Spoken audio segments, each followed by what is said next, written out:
नमस्कार दोस्तों, मैं प्रविंद्र सिंह रजवार, राजकीय प्राथमिक विद्यालय अगुंडा, विकासखंड भिलंगना, उत्तराखंड।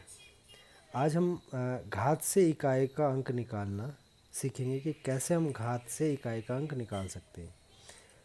अब इसको हम दो तरीके से बांटते हैं। दो तरीके में पहला तरीका होता है कि अगर इकाई का अंक जो है वो 0, 1, 5 या 6 है, तो उसके लिए कोई भी घात हो उसका इकाई का अंक परिवर्तित नहीं होगा। उदाहरण के लिए हम देख लेते हैं, जैसे मान लिया 21 है। 21 में इकाई का अंक 1 है, जो कि हमारे इस वाली कैटेगरी में आ जाता है। इस वाली कैटेगरी में आ जाता है, इकाई का अंक 1 है। इसकी घात कितनी भी हो, 21 हो, 41 हो, 51 हो, कुछ भी हो, तो इकाई का अंक कभी परिवर्तित नहीं होगा, वो एक ही रहेगा। ठीक है। मान लिया अगर 20 होता और इकाई का अंक 0 होता और कितनी भी घात होती, तो उसका इकाई का अंक परिवर्तित नहीं होता, वो 0 ही होता। ऐसे ही 5 होता, 6 होता, तो उनका इकाई का अंक परिवर्तित नहीं होता। अब दूसरी कैटेगरी आती है, इनके अलावा जो बचे हुए हैं। इनके अलावा क्या बचे हुए हैं? 2, 3, 4, 7, 8, 9। तब हम क्या करते हैं? तब एक शॉर्ट ट्रिक लोगों ने बनाई हुई है कि हम क्या करते हैं कि घात को जो है 4 से भाग करते हैं और जो शेषफल बचता है फिर उससे सरल करते हैं। कुछ ऐसा तरीका होता है, लेकिन उसके पीछे भी एक तर्क होता है जो कोई नहीं बताता। उस तर्क को मैं बताना चाह रहा हूँ। उस तर्क को मैं यहाँ आपके समक्ष रखूँगा कि करते क्यों हैं ऐसा। हमारे पास एक बेस पॉइंट आ गया, क्योंकि हम हमेशा बेस से ही स्टार्ट करते हैं। हमारे पास एक बेस आ गया है कि अगर हमारे पास 0, 1, 5, 6 है इकाई में, तो उसकी इकाई का अंक कभी परिवर्तित नहीं होगा। तो हम इन संख्याओं का भी बेस पॉइंट वही इन्हीं बेस पॉइंट को बना के करना चाहते हैं। तो इससे हमारा बहुत सरल तरीके से इकाई का अंक निकल जाता है। कैसे? मान लिया अगर मैं इकाई के अंक की बात करता हूँ, 2 की करते हैं। अगर हम 2 की इकाई का अंक है हमारे पास और उसकी घात है 69 यानी 69, तो इसकी घात को हम पहले क्या करते हैं? 4 से भाग करते हैं। अब 4 से भाग क्यों करते हैं हम? क्योंकि 4 से भाग करने के लिए भी हमारे पास एक तर्क है, जो मैं बताता हूँ कि क्यों भाग करते हैं।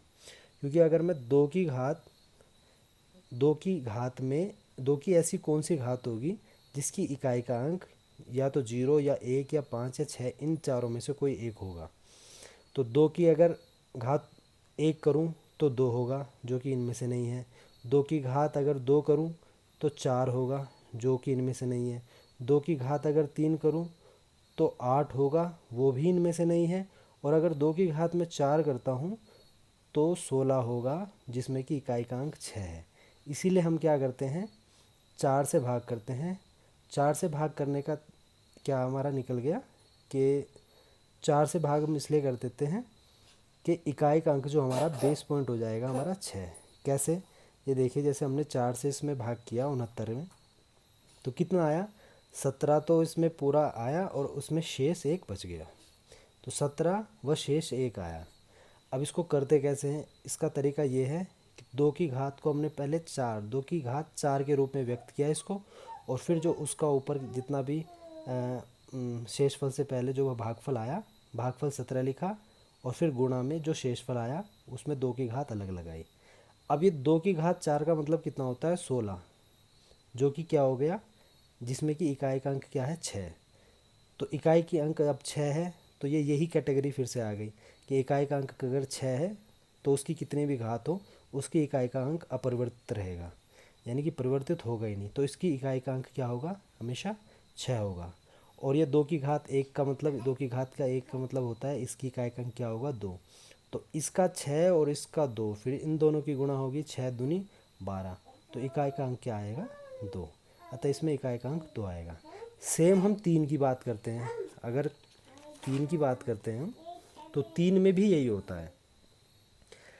अगर इकाई का अंक 3 हो तो 3 हम क्यों करते हैं? 3 के लिए भी हम एक तरीका होता है। 3 की घात अगर मैं 1 करूं तो 3 होता है, जो कि हमारा बेस पॉइंट नहीं होता, जो कि 0, 1, 5, 6 में नहीं है।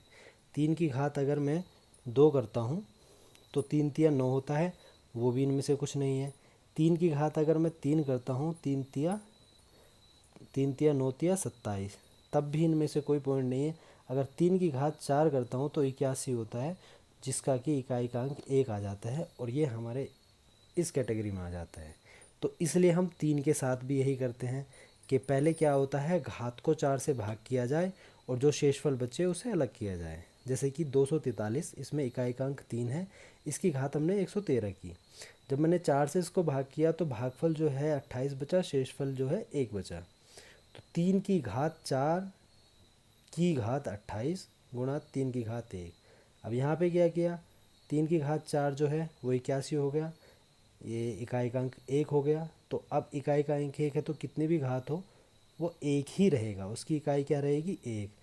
और 3 की घात 1 की इकाई क्या होगी 3, 3 एकम 3, तो इसकी इकाई क्या आ गई 3। सेम चीज़ हम 4 से ही क्यों भाग करते हैं ये हमें समझ आ गया होगा। अब जैसे हम 4 की घात में भी करते हैं तो 4 की घात 1 का मतलब होता है 4, जो कि इस इस बेस पॉइंट में नहीं आता। 4 की घात 2 की बात करते हैं 16 आ जाता है, यहाँ पे 6 आ जाता है। लेकिन हमने फिर एक रूल ही बना दिया कि अब हम 4 के लिए अलग से क्या याद करें, इसीलिए हम 4 को भी 4 से कर देते हैं, क्योंकि ये क्या होगा 64 नहीं होगा। फिर 4 की घात 4 क्या होगा, 4 चौक 16, 6 चौक 24, और 4 चौक 16, 6 चौक 24 और 25, 256।